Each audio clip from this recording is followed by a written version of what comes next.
I'm Professor David Haslam. I'm Chair of the National Obesity Forum. I'm a GP in rural Hertfordshire, and I'm a physician in obesity medicine at the Luton and Dunstable Hospital. When patients have become overweight or obese, then eating normal food has gone badly wrong. They've eaten too much of it maybe, they've done too little exercise maybe, there may be other factors such as genetic factors or environmental factors, but just eating normal food, something's gone wrong. And so by starting a diet such as a very low calorie diet, it's reversing the problems that eating too much normal food has done. And it's important to bear in mind that a modern very low calorie diet is nutritionally complete. It has got all the minerals, all the vitamins, everything that's necessary. So it's nutritionally complete. Nothing is being lacked by a very low calorie diet apart from the volume of food. NICE requires that results be evidence-based, but given that LipoTrim can't be tested against a placebo, how can enough evidence be accumulated for the medical community to take such observations seriously? VLCDs can't possibly be tested against placebo for obvious reasons, but there's plenty of evidence that tests VLCDs against standard care. So as a clinician, I'm interested in how well my patient does who goes off on a very low calorie diet compared to my other patients that are just under my standard care who don't go off on very low calorie diets. And there's plenty of evidence that suggests that VLCDs are successful not only in losing weight but in maintaining weight loss. Now, one thing that is important is that NICE back VLCDs. NICE deem them to be appropriate, but only in certain circumstances, which is that they have to be monitored by a healthcare clinician, which in the case of LipoTrim, for instance, can be GP or it can be a pharmacist, and that's the monitoring there is very effective, and it's in many cases now that's done on computers as a monitoring of the week-by-week visits, which can be well audited. So there's plenty of evidence there, and the monitoring there is in place, and so I'm satisfied that this is an appropriate method for my patients. It's been said by surgeons that other than bariatric surgery, there are no other treatments that put diabetes in remission. But LipoTrim claims to produce results that are comparable. What would you say is its impact on type 2 diabetes?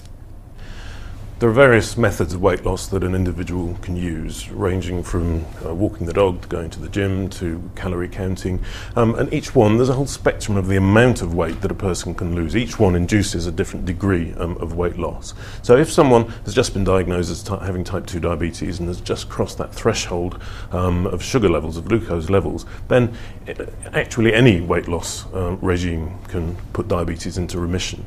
But there are areas such as the very low calorie diets and bariatric surgery in which a person loses significantly more weight. It's a much more emphatic degree of weight loss. And so these methods can put someone with type 2 diabetes in remission, even if they've had diabetes for quite a long time, even if they're on insulin and multiple different oral medications. These are the two methods, it's quite right, they can put type 2 diabetes into remission. And that can last a long time. With weight regain, diabetes can always come back, but initially these are the two methods, very low calorie diets and bariatric surgery, that regularly put diabetes into remission. Can LipoTrim be used by a diabetic? LipoTrim and other very low calorie diets can certainly be used by type 2 diabetic patients, and it's important to remember that 90% of patients with type 2 diabetes have their diabetes because of the excess weight that they carry, and so it's perfectly logical to use regimes such as LipoTrim in order to reduce the weight. And we know from the evidence that with that weight reduction that blood sugars can be normalized, so patients can go into remission of diabetes, which means their sugars are normal without any anti-diabetes medication. So certainly LipoTrim and other very low calorie diets are ideal for the type 2 diabetic patient with excess weight. Is remission of diabetes the only medical benefit that is achievable with weight loss?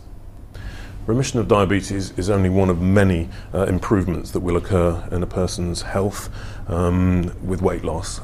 Because weight loss leads to a lot of different problems. It leads to diabetes, cardiovascular disease, liver disease, sleep apnea, infertility, all sorts of problems. There isn't a single organ or system in the body that isn't adversely affected by overweight and obesity. Even Alzheimer's disease is now linked with obesity. So losing weight causes improvements right across the board, reduction in disease and improvements in risk factors for disease.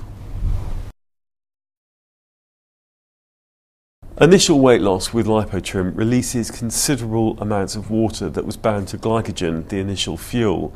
The diuresis may lower blood pressure in hypertensive patients. Weight loss is likely to lower it further. If the patient is on blood pressure medication, are there medical implications? There are medical implications of weight loss on blood pressure. In the long term, there's a reduction in blood pressure, which is of course highly beneficial in reducing risk of heart disease and stroke. But in the short term, at the very early stages of a diet, such as a very low calorie diet, then there is an initial diuresis when quite a high volume of fluid is lost from the body. And so blood pressure does need monitoring carefully by a clinician just to make sure it doesn't drop too low. But in the long term, it's highly beneficial to drop blood pressure and hopefully reduce medications in the long term.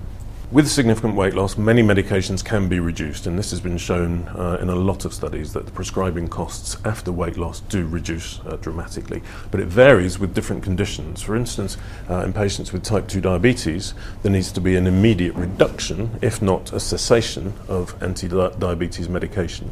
With high blood pressure, it tends to be a more slow reduction in blood pressure, and so blood pressure medications can be knocked off at different periods of time after weight loss. Weight management can be carried out in many different arenas. It can be in my surgery as a GP, it can be in my nurse's clinic, or it can be in a pharmacy. Pharmacy are doing more and more with weight management as part of their public health campaigns and their new contracts. Now, I think they're ideally placed to manage weight because they access a lot of our patients who get their repeat prescriptions, so those with chronic diseases who need to be seen regularly. Also, they see people who would never come and see me, they would never set foot inside my surgery. So pharmacists in many ways are ideal healthcare clinicians who can be involved in weight management, and I very much encourage that.